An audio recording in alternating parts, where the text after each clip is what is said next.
Hi everyone, welcome back to another episode of Webtech Tutorial. In today's video, I'm going to guide you through how to fix your location on Snapchat. If you'd like to fix the location service problem on Snapchat, then keep watching the video till the end. Don't forget to subscribe to our channel by hitting the subscribe button. Also press the notification bell icon so that YouTube will notify you whenever we post a new video. In order to fix the location service problem on Snapchat, first go to your settings button from your smartphone. In my case, I'm using my Android device. If you are as well, then follow the instructions. From your settings menu, go and tap on Location or Location Settings. Once you do that, on the next page, tap on App Permissions. Now, select Snapchat from the list of the apps. On the next page, allow location access for the app by tapping on Allow all the time, or if you only want the location access for this app to allow while using the app, tap on the second option. After you are done, go back to the main homepage and from the app list, tap Open your Snapchat. Once you do that, you have successfully fixed your location service problem on Snapchat.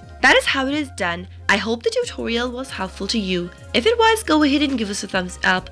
Comment down below in the comment box if you have a question or a feedback for us. I'll soon be back with more tutorial videos like this. Thank you for watching.